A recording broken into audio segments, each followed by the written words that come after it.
እንደምን ከረማችሁ አድማጮቻችንና ተመልካቾቻችን ይህ ፌደራሊስት ፐልስ ነው። ዛሬ አንድ ወሳኝ ፕሮግራም ይዘን ቀርበንላችኋል። የአብይ አህመድ ወቅታዊ ስብራቶች የሚል ነው።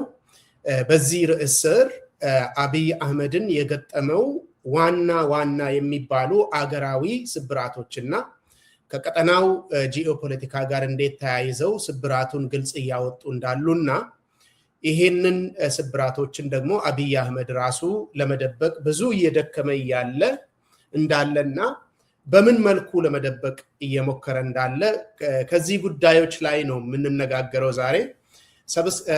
ፌደራሊስት ፐልስን ሰብስክራይብ ያላደረጋችሁ ሰዎች ሰብስክራይብ አድርጉ፣ ላይክ ሼር አድርጉ።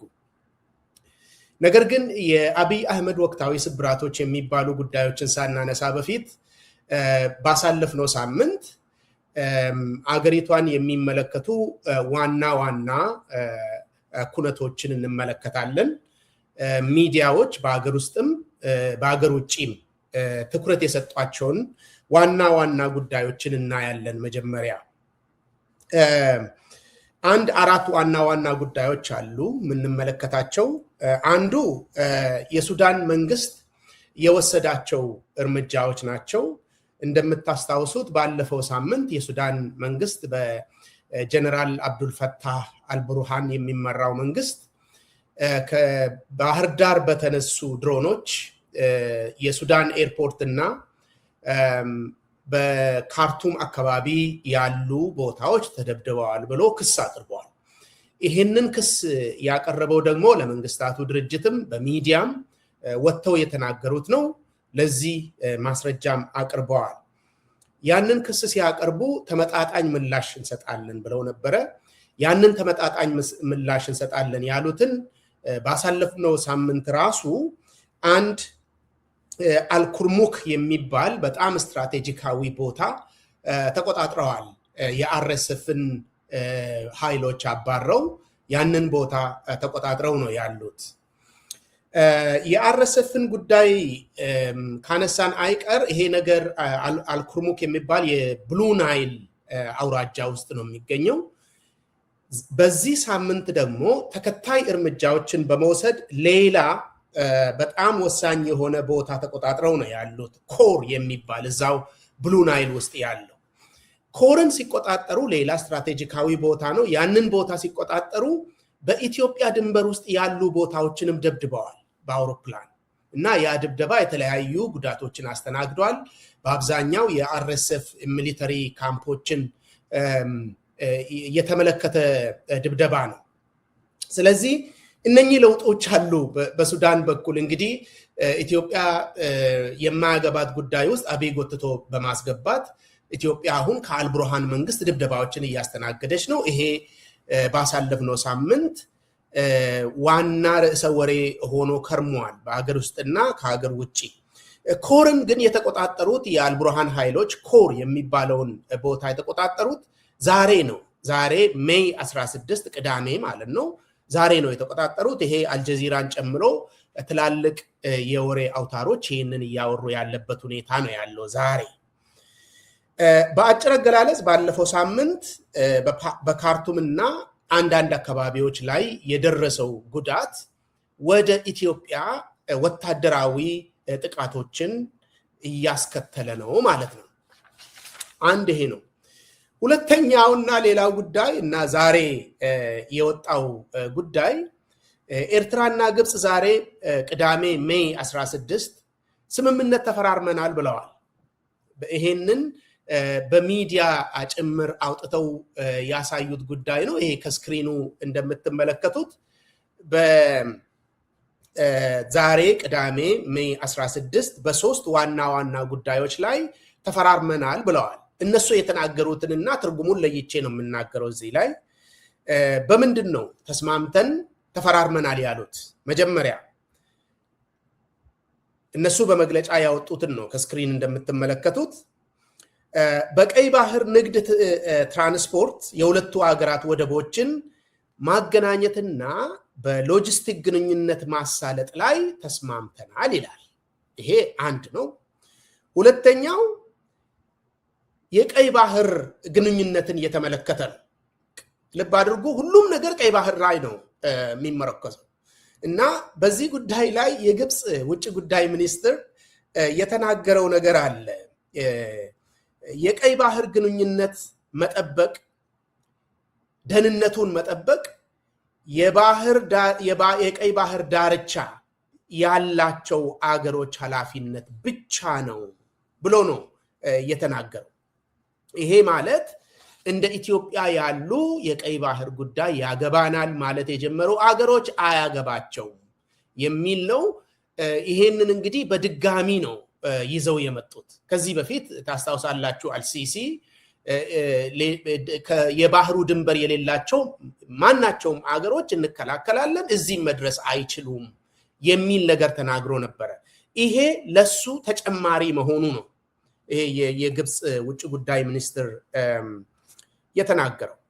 ሶስተኛው ካይሮ በአፍሪካ ቀንድ የአገሮችን ደህንነት እና የአገሮችን ሉዓላዊነት እና ግዛታዊ አንድነትን የማረጋገጥ ኃላፊነት አለባት ይላል። ይሄንንም የውጭ ጉዳይ ሚኒስትሩ ነው የሚያወራው። ልብ አድርጉ፣ በአፍሪካ ቀንድ ያሉ አገራት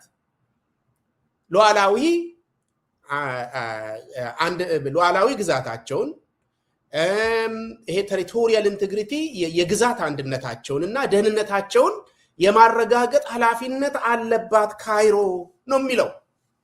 እንግዲህ ይሄ ጉዳይ ወሬ ብቻ ስላልሆነ በኋላም ተመልሼ ዋናው ጉዳይ ላይ ስገባ ስለማነሳ ፈጠን ብዬ አንድ ሁለት ትርጉሞችን እናገራለሁ። ይሄ መጀመሪያ ላይ ያነሱት ይሄ የንግድ ትራንስፖርት እና የሎጂስቲክ ማሳለጫ ያሉት ነገር ይሄ የማስመሰል ጉዳይ ነው የሚመስለኝ። ምክንያቱም አሁን አንደኛ ቀይ ባህርን በተመለከተ ቀይ ባህር ላይ መነገድ፣ ሎጂስቲክስን ማጠናከር ፊርማ ማያስፈልጋቸውም ከዚህ በፊትም እያደረጉ ያሉት ነገር ነው። መነገድ ይችላሉ። በሚመለከታቸው ጉዳይ ላይ ግብር መሰብሰብ ይችላሉ። ራሳቸውም ከዛ የሆነ አንዳንድ ጥቅሞችን ማግኘት ይችላሉ። ይሄ በአዲስ መልክ ተፈራርመናል ምናምን ማለት አያስፈልግም። ይሄ እንደ ከቨር ነገር ነው የሚል ሐሳብ ነው ያለኝ እኔ። የሚቀጥሉት ሁለት ጉዳዮች ግን በቀጥታ ለአብይ አህመድና ተወዳዳሪ ናቸው ለሚባሉ ኃይሎች የተላከ መልእክት ነው ባይነኝ እኔ። ምክንያቱም የግብፅ ውጭ ጉዳይ ሚኒስትር የተናገረውን ነገር ልብ አድርጉ። የቀይ ባህር ዳርቻ ያላቸው አገሮች ብቻ ናቸው የሚያገባቸው ስለ ቀይ ባህር፣ ከዛ ውጪ ያሉ አገራት አያገባቸውም ነው። ማን ነው ያገባኛል ብሎ እየፎከረ ያለው? አብይ አህመድ ነው። 2 ዓመት ሊሞላው ነው፣ እየፎከረ ነው። ከሱ ጀርባ ደግሞ ዩናይትድ አረብ ኤሚሬትስ ፉከራ እያሰማች ነው በየጊዜው። ስለዚህ አያገባችሁም፣ ይሄንን ለመከላከል ተዘጋጅተናል። ይሄንን የምትሞክሩ ከሆነ የሆነ ነገር ለማምጣት የምትንቀሳቀሱ ከሆነ ግብፅ እኔም አለው እያለች ነው። እንግዲህ ባለፉት ሳምንታት በተደጋጋሚ በአፋን ኦሮሞና በአማርኛ ይሄ ቀጠናዊ በሆኑ ጉዳዮች ላይ በተከታታይ ሐሳብ እያቀረብን ነው ያለ ነው እና እዛን ጊዜ ስንናገር የግብፅ ተሳትፎ ከጀርባ ነው ስናወራ የነበረው፣ በጀርባ በኩል አስቀምጠን። አሁን ግብፅ ራሷ የፊት ለፊት ወንበር ለመያዝ ስለመጣች ስለ ግብፅ ማውራቱ ትክክል ነው የሚመስለኝ። ምክንያቱም ግብጾች አሁን ቀይ ባህርን ደህንነቱን የምንጠብቀው እኛንን፣ የማያገባቸው አገሮችን የምንከላከል የኛ ኃላፊነት ነው የሚሉት። ከዛ በመቀጠል እንግዲህ አሁንም ለአብይ አህመድ በቀጥታ የተላከ መልእክት አለ። በአፍሪካ ቀንድ ያሉ አገሮች ሉዓላዊነታቸው መረጋገጥ አለበት፣ ይህንን የማረጋገጥ ኃላፊነት ደግሞ አለብኝ ነው የምትለው። እንግዲህ ይሄ ለማን እየተላከ ነው ካላችሁ አሁንም ባለቤቱ ግልጽ ነው የሚመስለኝ። በቀይ ባህር አስታኮ በትግራይ ጉዳይ አስታኮ ኤርትራን ሉዓላዊት አገርን እያስፈራራ ያለው አብይ አህመድ ራሱ።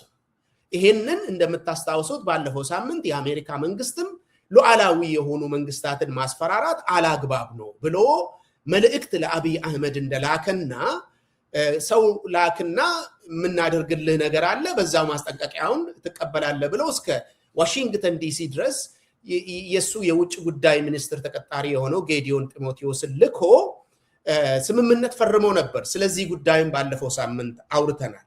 አሁን ግን ካይሮ እየተናገረች ያለችው ኤርትራን በሚመለከት እንቅስቃሴ የምታደርግ ከሆነ የኤርትራን ሉዓላዊነት የምትነካ ከሆነ በቀጥታ ያገባናል እያሉ ነው። አሁን አፍሪካ ቀንድ የሚባለው ነገር ከቨር ነው። ምክንያቱም ከአፍሪካ ቀንድ በሉዓላዊነት ደረጃ አብይ እያስፈራራ ያለው በአሁኑ ሰዓት ኤርትራ ነው። ሱዳንን የአፍሪካ ቀንድ አካል ነው ብለን ከተቀበልን ሱዳንም ገብቶ እየበጠበጠ ነው። ነገር ግን ኤርትራን በሚመለከት በጦርነትም ጭምር እያስፈራራ ስለሆነ ያንን ነገር ማለታቸው ነው እንደሚገባኝ። ሶማሊያን በተመለከተ ግብፅ ኦልሬዲ እዛ ውስጥ ሚሊተሪ ቤዝ ፈጥራለች። ግን የአብይ ሶማሊያን በተመለከተ የአብይ እንቅስቃሴ አመት ልሞላው ነው። አመት አልፎታል በተሸናፊነት ከተጠናቀቀ። ሶማሊላንድን ታስታውሳላችሁ። የባህር ድንበር አገኘው ገለመሌ ብሎ ሲጨፍር ጊዜ የሶማሊያ ፕሬዝዳንት ብዙ የውጭ ኃይሎችን ግብፅን ጨምሮ በመጋበዝና በማሳተፍ አሸናፊነትን ተቀናጅቷል። የሶማሊያ ፕሬዝዳንት ሶማሊያ በዲፕሎማሲ አቅም ኢትዮጵያን በልጣ ማለት ነው። አንካራ ላይ ታስታውሳላችሁ ኤርዶሃን የተርኪ ፕሬዝዳንት ሁለቱንም ጠርቶ አብይ አህመድ ከሶማሊላንድ ጋር ደርሼበታለሁ አድርጌያለሁ ያለውን ስምምነት በመቅደድ አብይ አህመድ የሶማሊያን ሉዓላዊ ግዛትንና ነፃነትን እንዲያከብር አስፈርመው በአብይ ተሸናፊነት ነው የተጠናቀቀው። ስለዚህ ይሄ ጉዳይ በግብፅና በኤርትራ መካከል የተደረገው ስምምነት እነሱ በመግለጫው ላይ እንዳስቀመጡት የንግድ ብቻ አይመስለኝም። ምክንያቱም ወቅታዊ የሆነው ጉዳይ ቀጠናዊ ደህንነት ነው። ይሄ ቀጠናዊ ደህንነት ደግሞ ከቀይ ባህር ጋር የሚገናኝ ከኢትዮጵያ የውስጥ ጉዳይ ጋር የሚገናኝ ስለሆነ ግብፅ እነኚህ ጉዳዮች ላይ እኔም ተሳታፊ ነኝ ብላ የተናገረችበት መንገድ ነው። ሌላም ጉዳይ ያለ አድማጮች፣ ባለፈው ሳምንት ብዙ ነገር ነው። ሶስተኛው ነገር የአሜሪካ መንግስት ግምጃ ቤት በትግራይ ጦርነት ምክንያት በኢትዮጵያ ላይ ጥሎት የነበረውን ማዕቀብ የጦር መሳሪያ ግዢ ማዕቀብ አንስቻለሁ ያለው ባሳለፍነው ሳምንት ነው። በዚሁ ባሳለፍነው ሳምንት ጌዲዮን የመጣ ጊዜ አንዱ የተፈራረሙት ጉዳይ ይሄንን በተመለከተ ነው። እንግዲህ ከትግራይ ጦርነት ጋር ተያይዞ እንደምታስታውሱት አሜሪካ የተለያየ ማዕቀቦችን በኢትዮጵያና በኤርትራ ጥላለች። አሁን ግን የአሜሪካ መንግስት ግምጃ ቤት በኢትዮጵያ ላይ ጥዬ የነበረውን የጦር መሳሪያ ግዢ ማዕቀብን አንስቻለሁ ብለዋል። እንግዲህ ይሄ ነገር በኋላም ተመልሼበት አወራለሁ። በጣም ከፍተኛ ትርጉም ያለው ነገር ነው። ምክንያቱም አሜሪካ የቀይ ባህር ጉዳይንና የሰሜን ምስራቅ አፍሪካን በተመለከተ ጉርሻና ዱላ ይዛ መጣለች። ጉርሻ የምለው አንዱ ይሄ ይዛ የነበረውን ነገር መመለስ ነው። ዱላው ደግሞ አብይ አህመድን የሚያስጠነቅቅ የሚያስፈራራ እርምጃ ነው። በሌላ ቋንቋ አብይ አህመድ ወደ ሌላ አማራጭ እንዳይሄድ፣ ለምሳሌ እነ ራሻን እነ ቻይናን ጋብዞ ከነሱ ጋር ግልጽ የሆነ ጉድኝት ውስጥ እንዳይገባና እነሱን ጋብዞ አምጥቶ ሌላ ችግር እንዳይፈጥር የሚፈልገውን አንዳንድ ጉርሻ መስጠት፣ ከዛ ደግሞ አልፎ የአገራትን ሉዓላዊነት ደግሞ እርምጃ እንዳይወስድ አንዳንድ ነገሮችን እንዳያደርግ ደግሞ ማስፈራራት፣ እንደዚህ አይነት ነገር ነው ያለው። ስለዚህ አብይ በዚህ ላይ የሆነ እስራት እየተበጀለት ነው ያለው። ያንን እስራት ደግሞ እምቢ ብሎ የሚሄድበት ብዙም አቅም ያለው አይመስለኝም። በተለይ በዚህ ሰዓት አሜሪካን ማናደድ፣ ማበሳጨት ሌላ ነገርን ይዞ ስለሚመጣ አሜሪካኖች አብይ ራሱ አንዳንድ ምርጫዎች እንዳሉት እነሱም ምርጫዎች አሏቸው። ነገር ግን አሁን ችግር ውስጥ ስላሉ በተለይ ባብኤል መንደብ እንደ ሆርሙዝ ሰርጥ ይዘጋብናል የሚል ስጋት ስላለባቸው በዚህ ሰዓት እነሱ ኤርትራና ኢትዮጵያ እየተወዳደሩ እየተጋፉ እንዳሉ ስለሚያውቁ፣ ግብፅም ያው አሁን በግልጽ እንደተናገረችው እዚህ ጨዋታ ውስጥ እንዳለች ስለሚያውቁ አንዱን መርጠው አንዱን የመግፋት ሳይሆን እያንዳንዱ አገር የሚፈልገውን ጥቅም በመስጠት የራሳቸውን ጥቅም ወደ ማስከበር ነው እየሄዱ ያሉት። አሁን ይሄ ነገር ድምር ውጤቱ ምንድነው የሚለውን መመልከቱ ነው አንዱ ጠቃሚ የሚሆነው ነገር ግን አንዱ ርዕሰ ወሬ ብቻ ያወራው ስለሆነ ባሳለፍነው ሳምንት አንዱ ርዕሰ ወሬ ኢትዮጵያን የሚመለከት ርዕሰ ወሬ ይሄ ነው ለማለት ነው።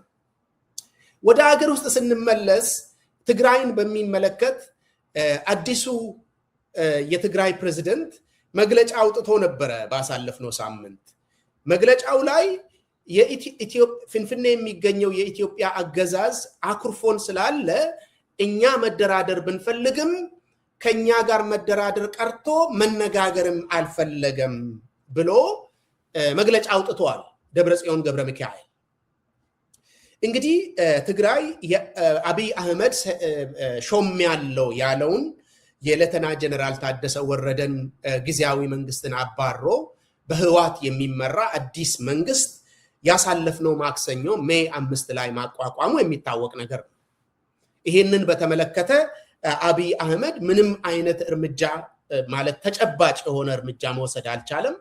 ባሳለፍነው ሳምንት ይሄንን ጉዳይ በቅርበት በመከታተል ሐሳብ ስንሰጥ ነው የነበረው።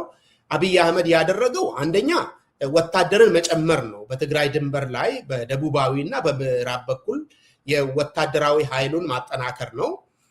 ትግራይ ውስጥ ደግሞ ድሮኖችን እየላከ መረጃ የማሰባሰብ ስራ ሰርቷል። ምክር ቤቱ ሲሰበሰብ ደግሞ ማክሰኞ ሜይ 5 ላይ ሚግ ድምፁ በጣም ከፍተኛ ስለሆነ የመረበሽ የማስፈራራት ነገርን አድርጓል።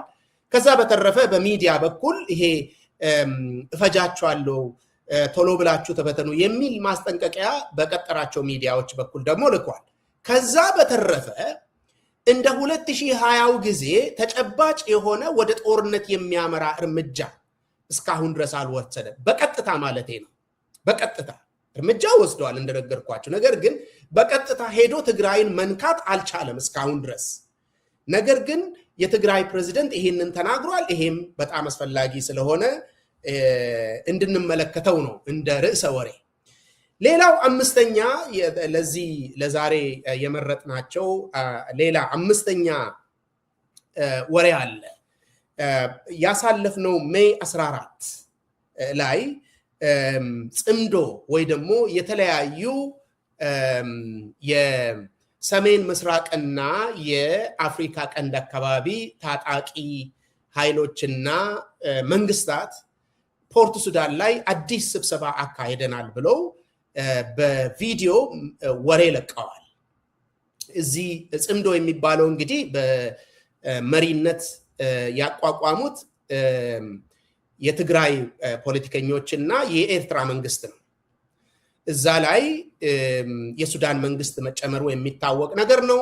ኢትዮጵያ ውስጥ ያሉ ኃይሎች ደግሞ ፋኖ እና ኦኤልኤም እንዳሉበት አሁን እየተረዳን ነው። ስብሰባ አዳራሹ ላይ ቪዲዮን ተመልክታችሁ ከሆነ የፋኖ እና የኦኤልኤ ባንዲራ በግልጽ በአዳራሹ ውስጥ ተለጥፎ ነው ያለው። አሁን ይሄንን እንደ ርዕሰ ወሬ ብቻ ነው እያነሳው ያለው።